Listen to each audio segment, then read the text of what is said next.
And it is my pleasure to introduce our second keynote presenter, our first in-person keynote presenter, Father vanThanh Nguyen from the Society of the Divine Word, or Divine Word Missionaries, has served on the faculty of Chicago Theological Union since 2005. He has recently published a book, What Does the Bible Say About Strangers, Migrants, and Refugees? And I encourage you to ask him about that on the break. His presentation this morning will address vocation in the age of migration, equipping saints for mission and ministry. Please join me in welcoming to Convocation Father vanThanh.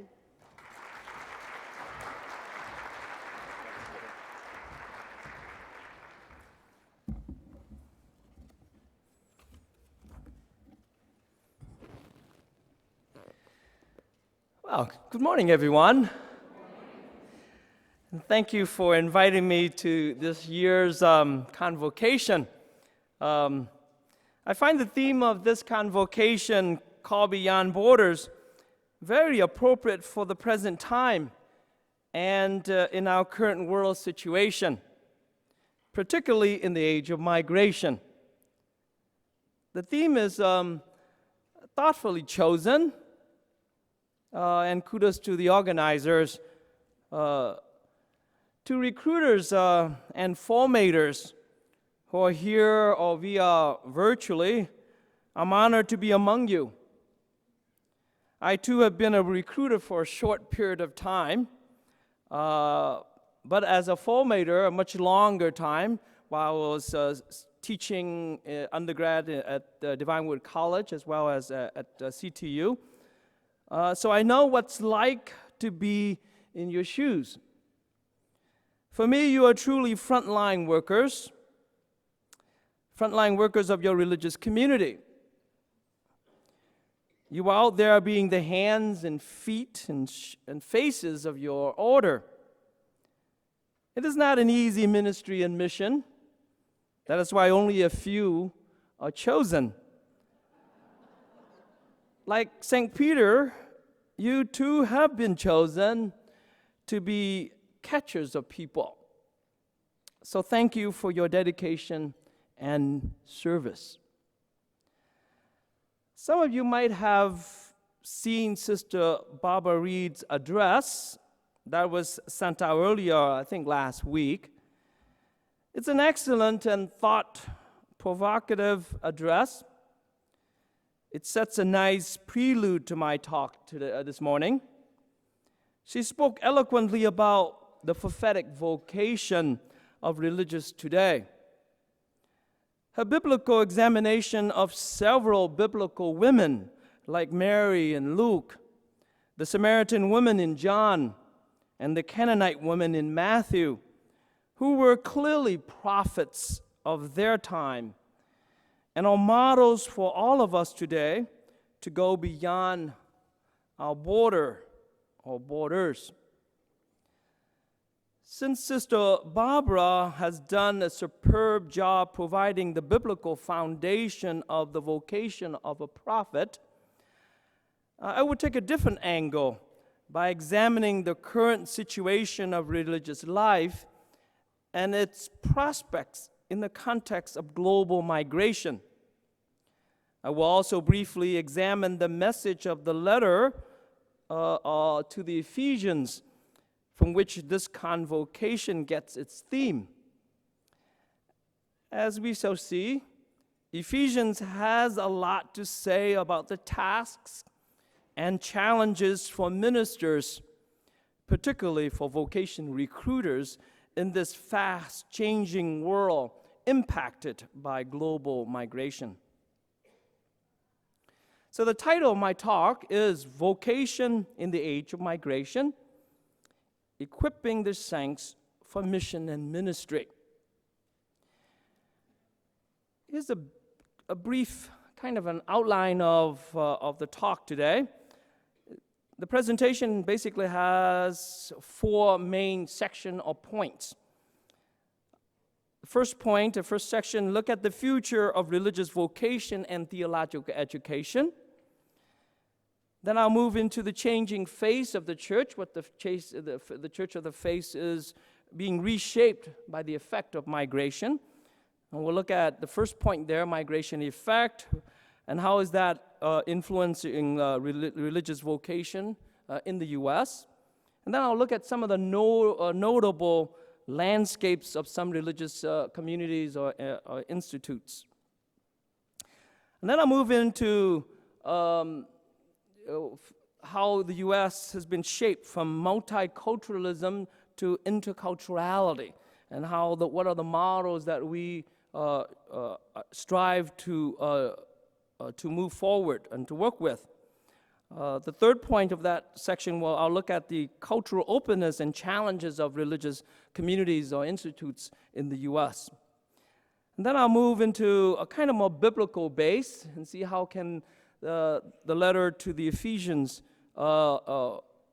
challenging us as recruiters, and what are the tasks of vocation recruiters, looking at forming character and developing intercultural competence as one of the main issues, the main strive that we aim for. I'll conclude with introducing some factors influencing vocational discernment. And so that's kind of the basic outline of this presentation. Let's begin, therefore, my talk. In a fast-changing world, educators and formators have a weighty responsibility. Graduate theological institutions and their students are no longer the same as a decade ago. Formation programs across the U.S. and even the whole wide world are changing and shifting. It is hard to imagine what it will be like 25 to 50 years from now. For one thing, theological education and formation have become more racially and ethnically diverse, particularly in recent years. According to the U.S. Census Bureau, the U.S. population projections by race and ethnicity will change drastically. By 2050, and some says that by 2045 now, which is only a little less than 20 years from now, the ethnic minorities in the U.S. will no longer be a minority, but will become the majority. This population shift will significantly alter the landscape for mission and ministry. How should vocation recruiters and formators prepare for this monumental change when the minority will become the majority, or vice versa? More importantly, with the increasing cultural and ethnic diversity in accredited graduate education and Catholic formation programs, how shall we form or teach, or using Paul's vocabulary from Ephesians, equip the saints in ways that honor and celebrate cultural and racial diversity within intercultural institutions? How should academic curriculum prepare students for mission and ministry in their culturally and racially diverse contexts? These are some of the questions I will attempt to answer in this talk. But before we directly answer these important questions, let me begin by first laying the groundwork by looking at what Christianity might look like now and in the near future, and how the changing face of today's Christianity will affect the future of religious vocation and theological education. The future of religious vocation and theological education. The map of Christianity is rapidly changing, and so are its faces. At the beginning of the 21st century, there were approximately 2.1 billion Christians are 1/3 of the world's population. While the majority of Christians still live in Europe and the global north, the sands are quickly shifting, moving away from its epicenter. It is estimated that by the year 2025, only a couple of years from now, the majority of the 2.6 billion Christians will be found in the global south, namely Africa, Central and Latin America, and much of Asia. In his award-winning and controversial book, The Next Christendom, Philip Jenkins writes, "The era of Western Christianity has passed within our lifetimes, and the day of Southern Christianity is dawning.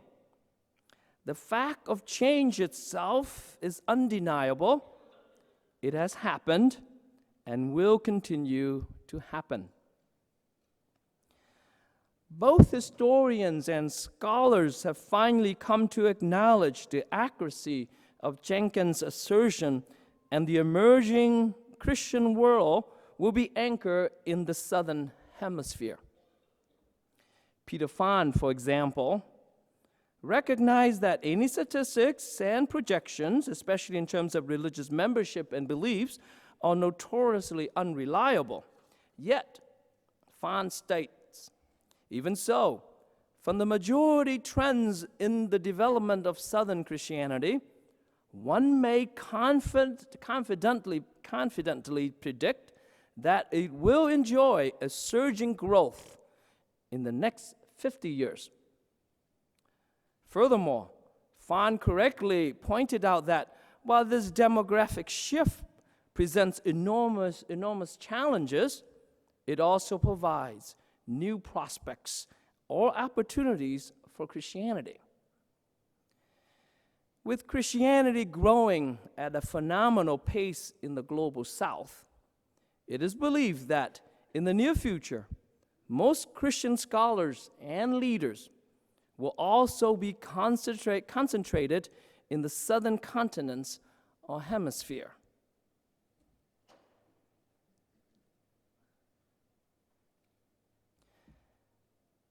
Consequently, the shift in Christianity's center of gravity from the global north to the global south is not only demographic, but also theological. The result of this shift will have a seismic effect by doing theology that is moving away from the center to the periphery. This movement toward the margin will definitely impact the way people read and interpret the Bible. With the shifting Christian demographics, there will also surely emerge a new way of doing theology, whereby the voices of all people shall be heard, especially those on the margins. For example, women, people of color, and the poor. Thus, the Bible or theology cannot only prove liberating for one group of people, but must also promote the reality and richness of women and men of all ethnic backgrounds, races, classes, and gender. The continental shifts will challenge the monocentric perspective, for example, Eurocentric it used to be, to embrace a more polycentric perspective of theology, of scripture, spirituality, history, and traditions. To illustrate the point,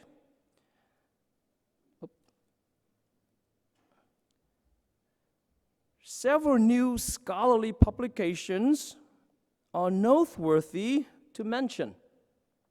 Roger Schroeder, my S.V.D. confrere, who also teaches at Catholic Theological Union, CTU, felt the need to rewrite the Christian history that would be more inclusive. His most recent book reflects these trends in theology and history. It is titled Christian Tradition in Global Perspective. Just came out this year, published by Orbis. In a similar vein, Father Steve Bevins, which many of you know, another S.V.D. professor at CTU, came out with a new book in 2009 with the title, An Introduction to Theology in Global Perspective, also published by Orbis. Doing theology and even interpreting Scripture from a global perspective is important and even necessary to be credible and attractive. Take, for example, the monumental work of the New Jerome Biblical Commentary, prefaced and endorsed by Pope Francis himself, is entitled The Jerome Biblical Commentary for the 21st Century. This monumental work, done by most, if not exclusively, Catholic scholars, is one of the most important one-volume biblical commentary of the 21st century, recognizes the importance of a global perspective of men, women of different color, creed, background, and ethnic background. Perhaps that's the reason why I was asked to write and interpret the book of the Acts of the Apostles from an intercultural and missional perspective. The changing face of the church. Throughout the history of Christian mission, migration has had enormous prospects and opportunities for the church's mission. When Christians travel, whether by force or choice, they take their religion with them. Current statistics indicate that Christian migrants or immigrants are the largest population of people on the move, totaling 49% or about 105 million people of all international migrants on the planet. If every Christian migrant is a potential missionary, migration then could have enormous prospects for evangelization and vocations. When Christian immigrants travel, they take not only their culture and customs, but also their religion with them. It seems that their God literally migrates with them. The impact of and contribution to Christian mission due to today's global phenomenon of migration are therefore enormous. The effect of Catholic immigrants in the United States, for example, has not only altered the demographic landscape and face of Christianity, but also enhances the theology and spirituality of its host country and its vocations to the religious life. The migration effect. Indeed, the face of the Catholic Church in the U.S. is changing, and it shall continue to be fashioned and enriched by newcomers, many of whom are Catholic immigrants. Its transformation, however, brings ethnic, cultural, and linguistic diversity in our liturgical, sacramental celebrations, influences our religious devotions, and even alters the makeup of most formation houses and programs in the U.S. The Center of Applied Research in the Apostolic known as CARA, in its special report on international women religious in the U.S., shows that there were over 44,000 women religious in 2019, and at least 4,000 of them were international sisters. Other key findings about the international women religious in the U.S. include they tend to be younger than the average age of women religious in the U.S. Based institutes. The most common ministry for international sisters is parish ministries, and many are pursuing a higher education. Unlike the former generations of international sisters, who came mainly from Europe in the 19th century, many of the new generation of international sisters come from Asia, primarily from religious institutes founded in Vietnam and India. This is a notable shift from the 19th century, when the sending congregations were mainly from Europe, with the majority come from Ireland, France, and Germany. The other notable effect caused by global migration is the presence of ethnic clergymen. On any given Sunday, thousands of foreign-born priests are preaching from the pulpit. While an exact count is not possible, it is estimated that there are about 8,500 foreign-born priests serving in the U.S. Each year, there are hundreds of new international priests who come to America to begin a new ministry. The majority of these foreign-born priests come from Asia, Africa, and Latin America. In the Archdiocese of Los Angeles, for example, the Mass on any given weekend is conducted in at least 45 different languages. Indeed, the face of the priesthood is changing. Different cultural practices and expressions of faith can cause tension and disturb the unity of the church. The reality of the church today might cause some Catholics to experience more acutely, perhaps, than in previous time, an uneasy tension between unity and diversity. But the question is it a healthy tension that ought to prove enriching, or does it cause more misunderstanding and greater separation? Vocation to religious life in the U.S.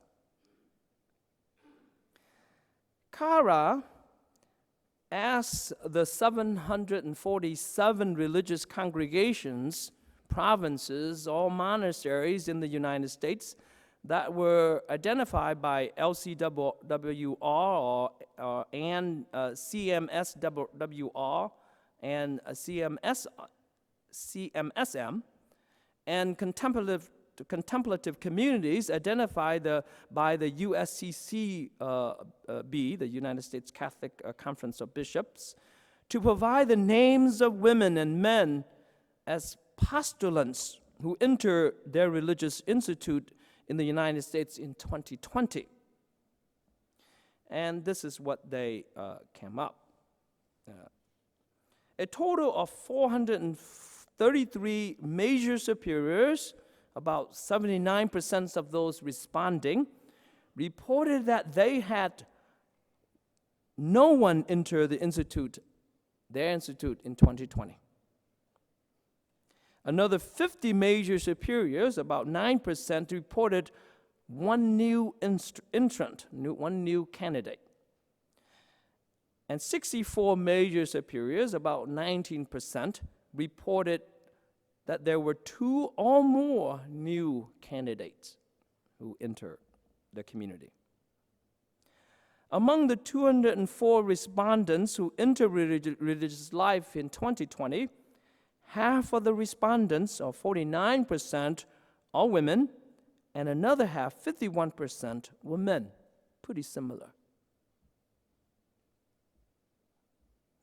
Concerning country or region of birth, responding postulants were born in 21 countries.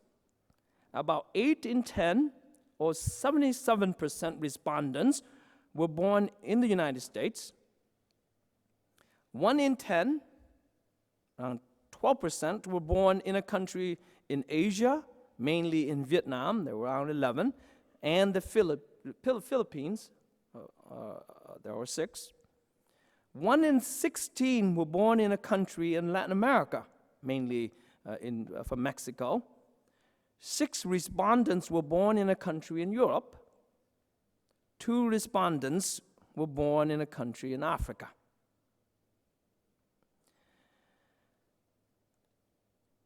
Concerning race and ethnic background, 3/5 of those who enter a religious institute report their primary race or ethnicity as Caucasian or European American or white, around 53%, pretty similar to both men and women.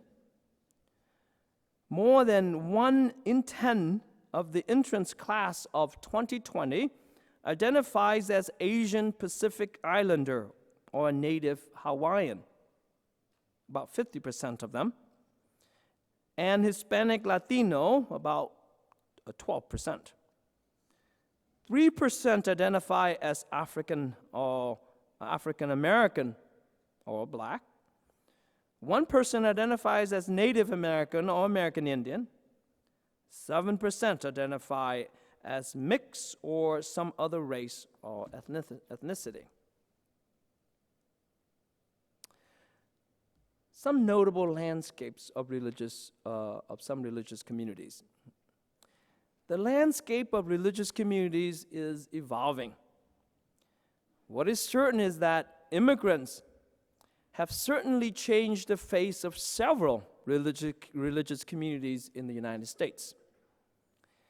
The class of novices of this year, 2022 to 23, in the Inter-Community Novitiate Program in the Chicago area, gives a very good indication of the future of religious life.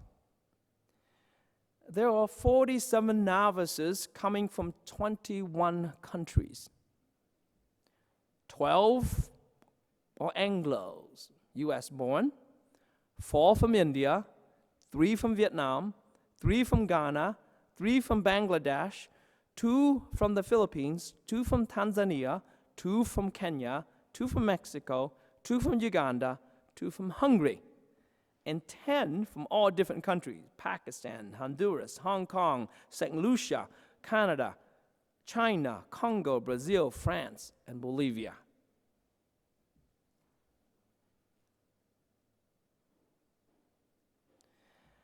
The S.V.D. Theologate Program Formation House in Chicago, where I live, has 33 professed candidates coming from the following 13 countries: 8 Vietnamese Americans, 5 Anglo or Afro-Americans US born, 4 from Haiti, 3 Mexican Americans, 2 from each of the following countries: Myanmar, Togo, and Angola, 1 from all different countries: China, Korea, Benin, Nigeria, and Guatemala.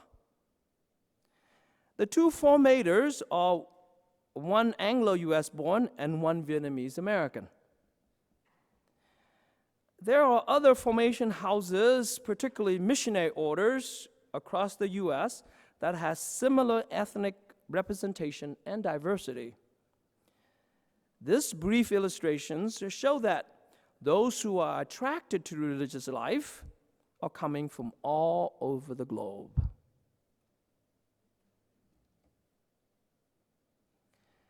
Diversity in the church is not a contemporary experience. The church has been diverse since the very, very beginning of its existence, and wisely recognized that diversity was not seen as a threat of unity, but viewed as a gift and a blessing.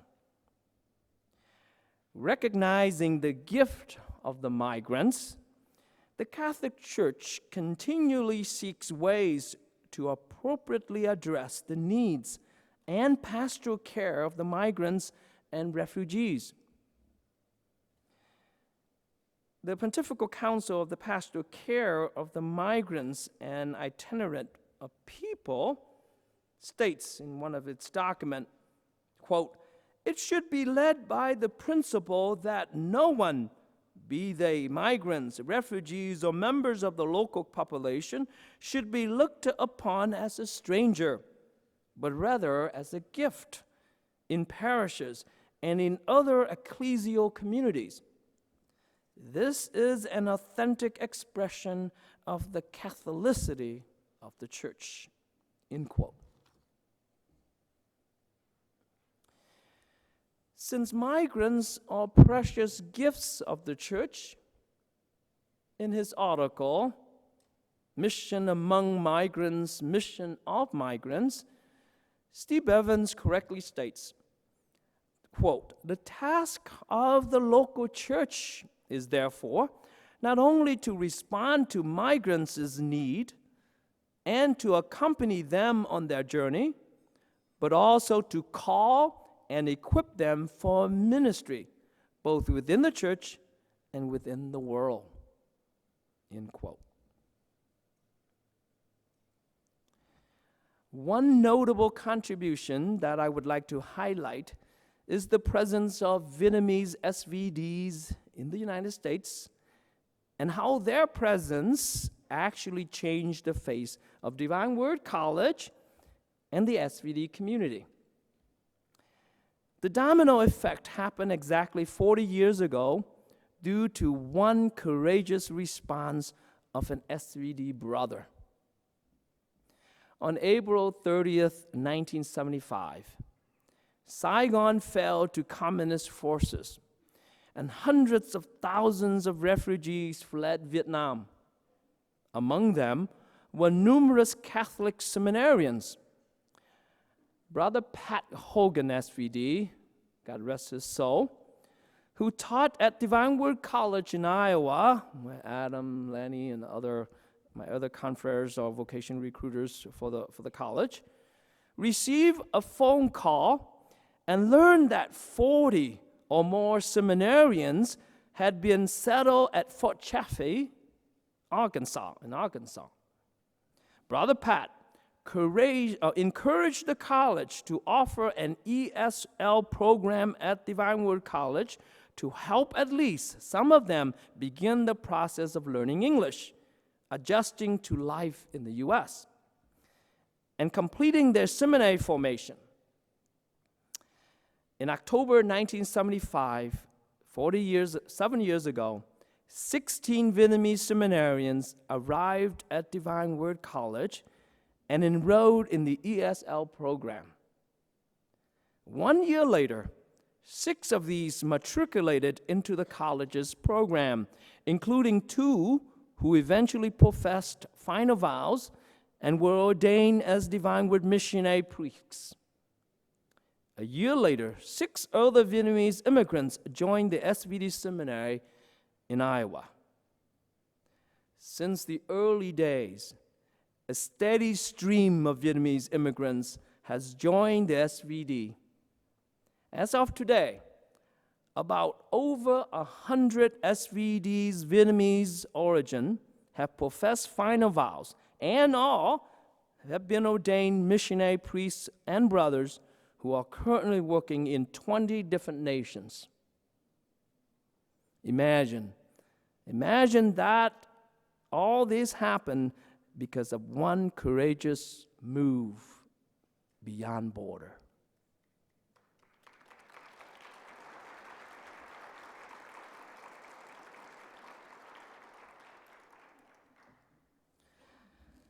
From multiculturalism to interculturality, America is a country built on the backbone of immigrants coming initially from European countries. Subsequently, Catholicism in the United States have benefited much from the multicultural American heritage. The mosaic of cultures is becoming increasingly more evident as the Catholic Church in the United States continues to welcome more recent immigrants from around the world, particularly from Latin America, Africa, and Asia. At our Sunday celebrations, one cannot help but notice the cultural diversity of peoples represented in the pews. The Anglo, African, Asian, and Hispanic faces form a magnificent rainbow of colors.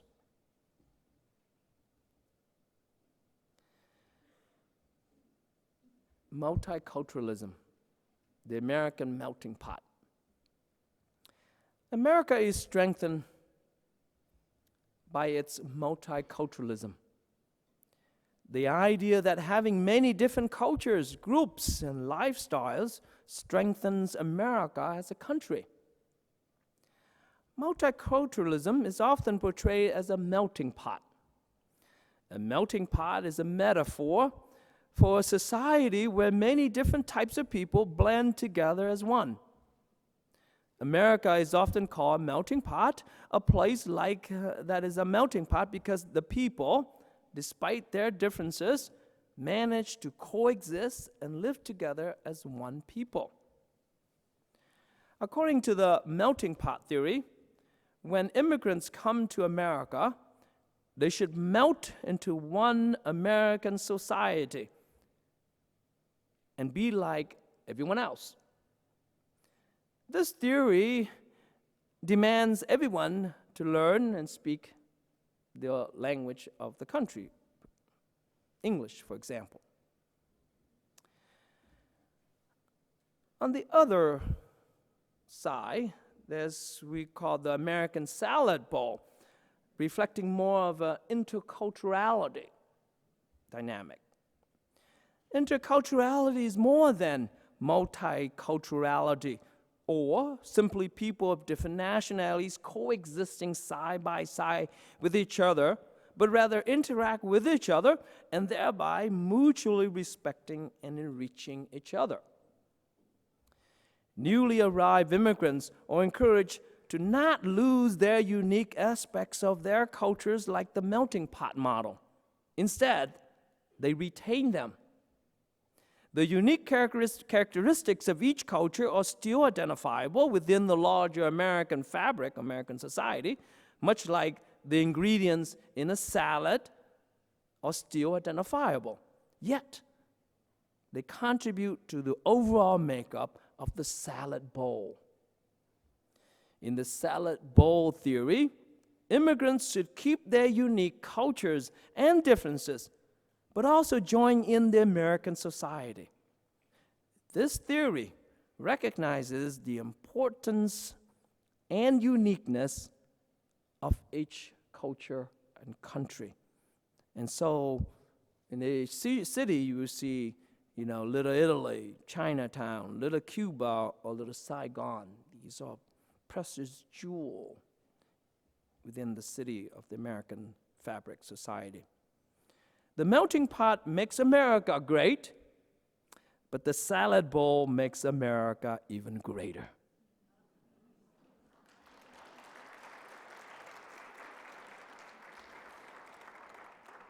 So which model are you working on? Or which model is your religious community fashioned after? The multicultural melting pot or the intercultural salad bowl? I like the salad bowl, it gets healthier. We are living in a time when ethnic, cultural, and linguistic diversity is more evident and intense than ever. Like it or not, the face of the church in the 21st century will continue to be even more ethnically diverse.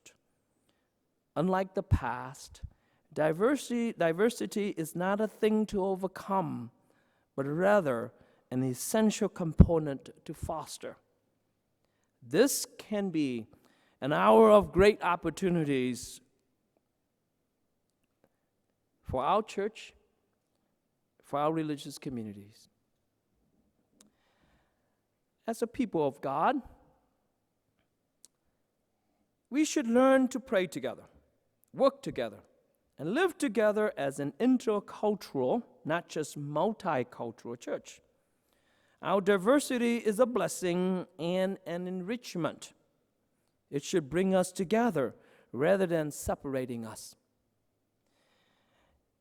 In the CARA's special report on international women religious in the U.S., it is noted that there has been a revitalization of communities and charisms due to the presence of international sisters. The report noted that international sisters who live with another religious congregation in the U.S. report higher satisfaction as well as an appreciation of spiritual growth nurtured by the receiving congregations. On the other hand, the receiving communities too feel the support of the international sisters and are blessed by their presence. CARA summarizes their finding in this way, quote, international women religious continue to manifest the richness of diverse charisms and the continuity of the mission of the church to the ends of the world. Even though there are challenges such as subtle differences in the charisms of the international and U.S. congregations, the trend is more toward creating a global sisterhood, enriching the church with a strong workforce worldwide, end quote. Yes. Let me give you another example of how our diversity is a blessing.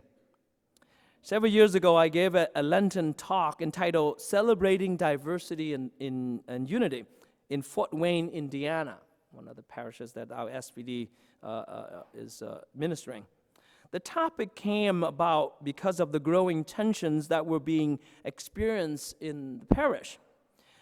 Like many Catholic parishes in the United States, St. Patrick Church is ethnically, culturally, and linguistically diverse. The community is made up of three distinct groups: Anglos, Hispanics, and Vietnamese. Different though they are, they try to work together, respecting each other's cultural differences, but it has not always been easy. Different customs and practices naturally led to conflict and tension. A simple issue such as which statue of Mary should be placed in the church, whether Our Lady of Fatima or Guadalupe or La Vang, can prove to be contentious and problematic. Fortunately, the pastoral team is also culturally diverse, helping to ease most tensions in the parish. The pastor is a Vietnamese American who is fluent in English and Vietnamese. Since the Hispanic population has grown significantly over the past years, another priest who happens to be an Anglo-American who speaks perfect Spanish was brought in to help out with the growing demands of the parish. During the recollection, my talks were simultaneously translated into Vietnamese and Spanish. The closing Mass was celebrated in 3 languages, highlighting the richness of the community. While the people in this parish rub shoulders with each other and disagree on various issues, they nevertheless respect the other's customs and beliefs. They genuinely seek to be one body of Christ. They had gathered together to celebrate their diversity because they saw it as a gift and a blessing. As I walked out of the church that day, I noticed that all 3 statues of Our Lady were placed prominently in their respected locations. Praise be to God. I must admit that the experience was a great eye-opener for me. Our church indeed has many faces, but she is still one holy universal church, rich in diversity and traditions. Indeed, the church in America is experiencing a dawn of a new age, a new day. We do not need to go too far to find people, quote, from every tribe and nation, end quote, from Revelations. cultural openness and challenges in religious institutes. Again, the CARA's special report on CARA's, I turn to CARA. It's a special report on vocations to religious life in the U.S. Says that most responding religious members say their religious institute is already succeeding in being open to those different cultural backgrounds. The strongest exceptions are the members who have only one sole member with their ethnic background in the communities in which they live. And this chart shows that. Respondents were also asked to describe the ethnic makeup of the religious community where they currently live. The report shows that half live in a community with members from many different culture or ethnic backgrounds, about 50% of them, in both men and women, pretty much. And nearly half live in a community with at least one other member of the same cultural or ethnic background as their own, about 48%. About 1 in 20 lives in a community where they are the only one from their cultural and ethnicity. As we will see, as we'll be seeing, these living situations have an effect on their experience of their religious institutes in regard to cultural diversity. The ethnic makeup of the communities in which members live are also related to how much of the cultural challenge members personally have found within their institute. Those who are of the sole member, they have the only member with their ethnic background, are especially likely to report feeling somewhat or very challenged in the following ways. Particularly, members who live with not understanding my culture. For 50% of those one member feel that they don't understand. Not feeling understood by other members of my institute, about 30%. Not feeling isolated or lonely, somewhat or very, 28%, particularly those in a sole member. You can see some of the chart there. The report shows that the more recent cohort of women and men religious in the United States is more culturally and ethnically diverse than in the older cohorts. While this diversity enriches religious life, it also challenges the leadership and the membership of religious communities to better welcome and adjust to the cultural changes in many aspects of their religious life today. Going beyond borders, the task of vocation recruiters. In the age of migration and cultural diversity, vocation recruiters are constantly being challenged to go beyond borders. And the letter to the Ephesians, in which this convocation gets its theme, has a lot to teach us in this fast-changing world. Equipping their saints for ministry. The 4th chapter of Ephesians focuses on the theme of building up the church. Each member should strive for unity and fulfill his or her role of ministry so that the church may advance in maturity. Ephesians 4, verses 7 to 12, discusses ministry in the church that is characterized by diversity of gifts, which come from the risen Christ to build up his body. According to Ephesians, every member of the church receives a gift of grace according to the measure of Christ's gift. The gifts are not for the benefit of the individual, but for the benefit of the whole church. While all believers are gifted, some are given special charism. The author highlights 4 roles of leadership in the church: apostles, prophets, evangelists, and pastors and teachers. Recruiters are not mentioned directly, but in reality, recruiters do all the tasks of these leaders that St. Paul mentioned in his letter to the Ephesians. Amen? You see, a recruiter is also sent out just as an apostle would.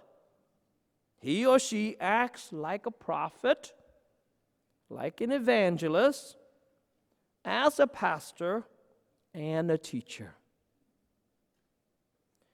Why has Christ established these roles of leadership in the church?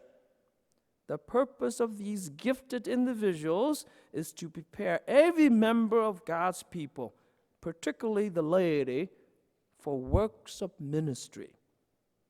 Namely, to equip the saints for the work of ministry, for building up the body of Christ. And that's what recruiters do. You are sent out to do this, to carry out this task. Ministry, diaconia, covers a wide range of activities in the New Testament, from preaching and teaching the word, to distributing food for the poor, to providing hospitality to strangers in need, and missionary activities. According to the author of Ephesians, the work of ministry is not limited to a privileged few in leadership roles, such as apostles, prophets, evangelists, and pastoral teachers. Rather, the work of ministry is carried out by all the holy ones, all baptized believers, whom the leaders have been equipped. Now, more exegetical, which I'm not going to go into, the term equipping, katatismos in Greek, is a medical technical term referring to mending and repairing. Just imagine how much you have mended and repaired in your ministry out there when you meet these candidates, these people searching, trying to find the meaning of life and what God is calling. What you do is really equipping, katatismos, you're mending that what is broken perhaps or needed healing. It suggests the preparation, training, and discipline necessary to equip believers to do the work of ministry.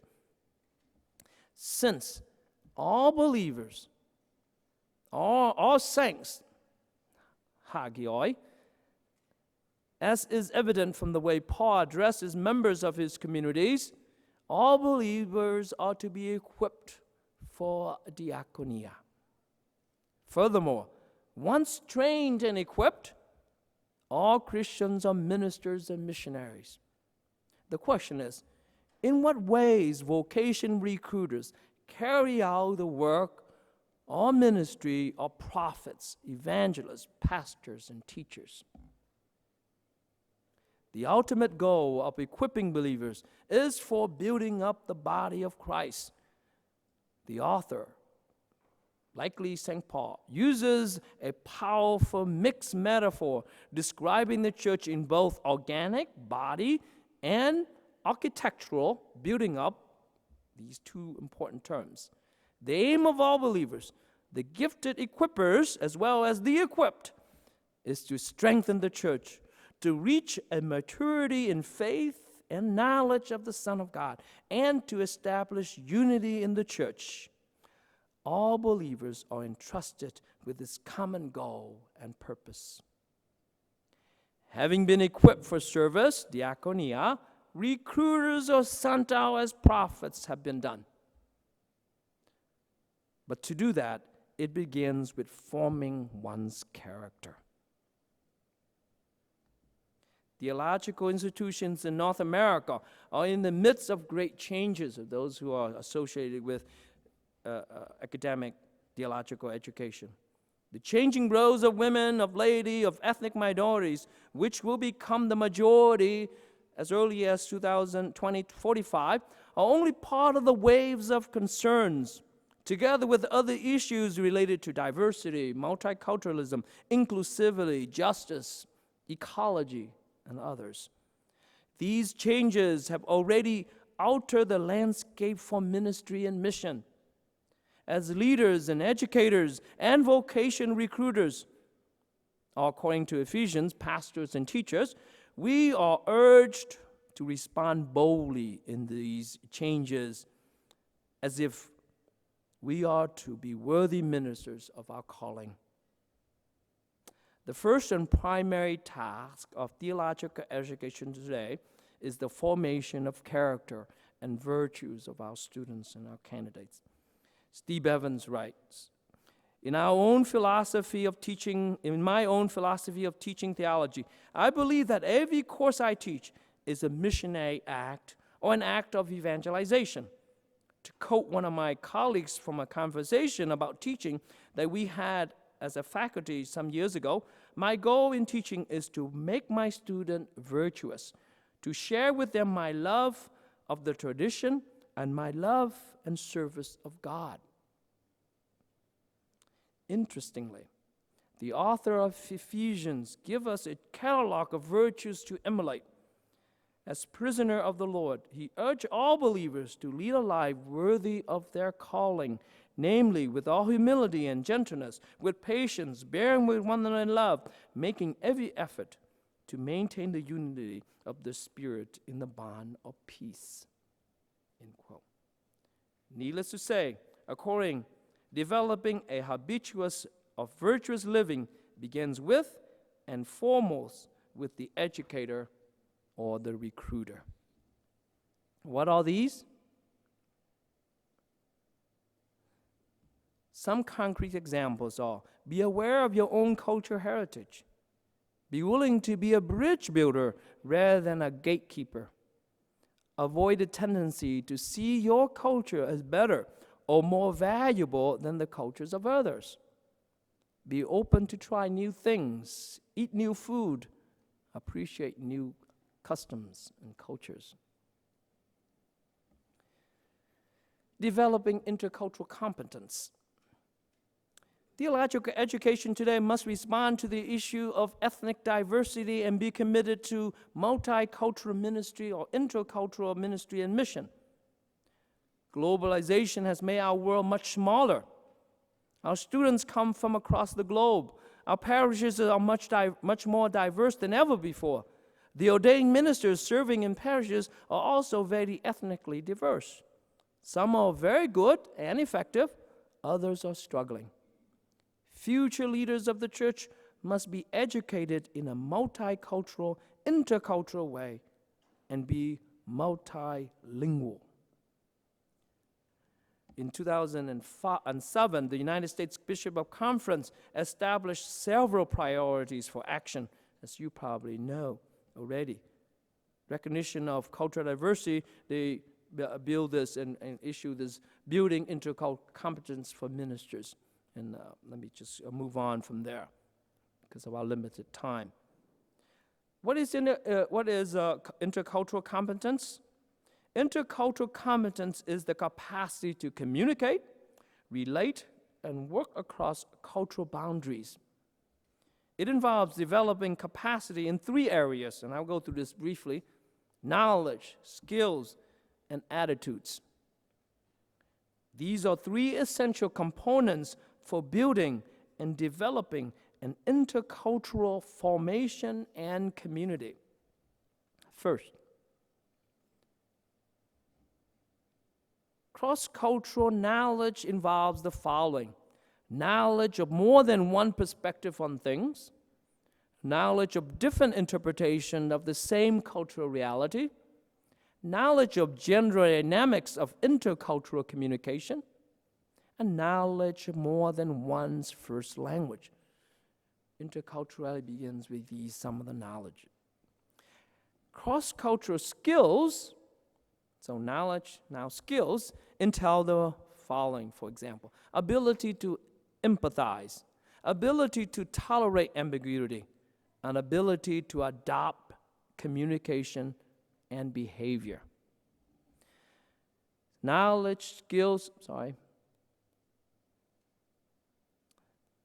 Thirdly, cross-cultural attitudes include the following: openness to others and other cultures, wanting to learn and engage other cultures, understanding intercultural interaction as a way of life, not a problem to be solved, and respecting the customs and cultures of the other.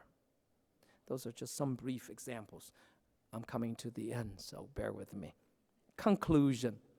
That's what you've been waiting for. My conclusion, as to conclude, I want to highlight some factors influencing vocational discernment, because this is why you hear about vocations. Let me conclude by looking at some of the main factors influencing vocational discernment. Again, I turn to CARA's special report entitled Cultural Diversity in Vocations to Religious Life in the U.S., which came out in the summer of 2021. Who have looked at this? Anyone? Oh, many of you. Oh, okay, good. It's not new then. It is noted that several factors influencing vocational discernment of a vocation to religious life. And here I would like to just identify two main ones, which I think is most appropriate. The first is the family factor, and the second is the parish factor. First, the family factor. The first factor influencing vocational discernment of a vocation to religious life is the family.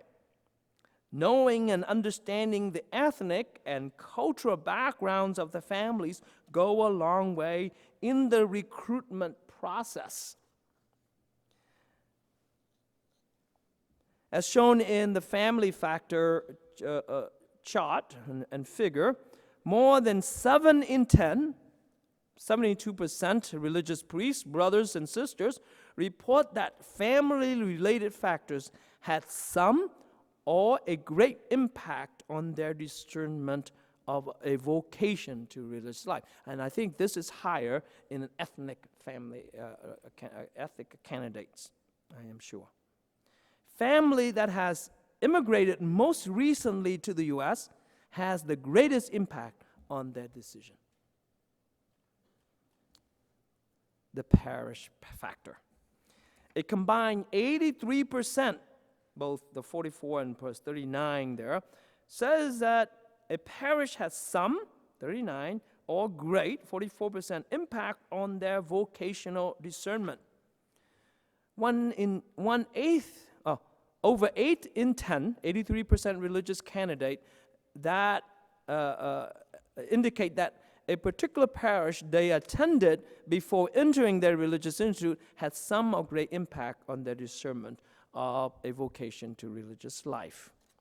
What does that mean there?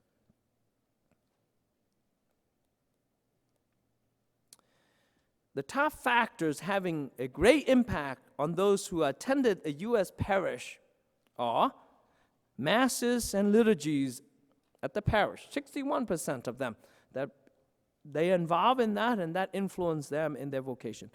Clergy at my parish supporting and encouraging me to discern my religious vocation, about 50% of them. Adult formation in the parish has a high impact. Participating in liturgical ministry in the parish also has a very great impact. Witnessing in the presence of religious sisters or brothers or priests in the parish has a very high impact. And conversations with priests or religious brothers or sisters in the parish has a very high impact in the parish. Also noteworthy, the 3 factors that specifically mention ethnicity, or ethnic Catholic traditions, language masses, or celebrated in, and devotion to an ethnic sect have much higher percentages, citing a great impact among those identifying a foreign parish than those identifying U.S. parish setting.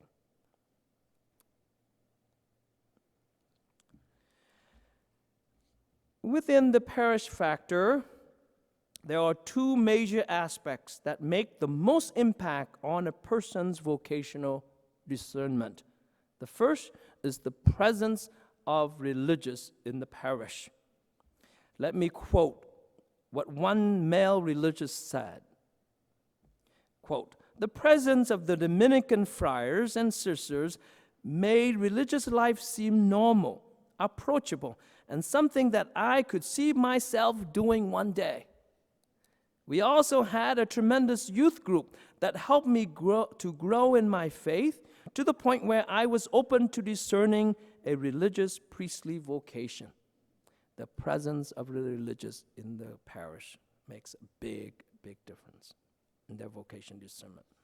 The second factor or aspect that makes the most impact on a person's vocational discernment is the vocation discernment groups in the parish. Quoting from a woman religious who recently immigrated from Africa to the U.S., says, "In my parish, we had a vocation group that encourages vocations to priesthood, brotherhood, and religious vocations. We do visit convents and seminary houses. This helped me to build up my faith and the desire to seek out what my real vocation is. I got myself in the dream," end quote. Let me conclude finally by recognizing that it's not easy being a vocation recruiter or a theological educator today. Amen? Amen, amen, it's true. But as recruiters and teachers, we have been given a gift to equip all the holy ones for the work of ministry. In the age of migration, the possibility to you to go beyond borders is enormous and limitless. And you have that privilege to do so and live out the calling that St. Paul talks about in the letter to the Ephesians. The author of Ephesians gives us a catalog of virtues to emulate in whatever capacity you have been commissioned to do. We are urged to lead a life worthy of our calling, with all humility and gentleness, with patience, bearing with one another to love, striving to preserve the unity of the Spirit to the bond of peace, one body and one Spirit, as you were also called to be the one hope of your call, one Lord, one faith, one baptism, one God and Father of all, who is over all and through all and in all. Thank you very much.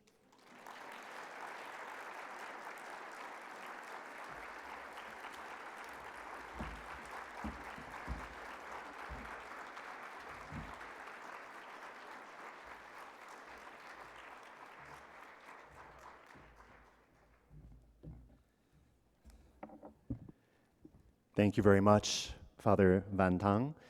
One blessing and danger of having one of your confreres present is that they go beyond digital borders to find pictures of you on the Society's Vocation Facebook page, if any faces are looked familiar from some of our vocation efforts. Thank you very much, Father vanThanh. And thank you.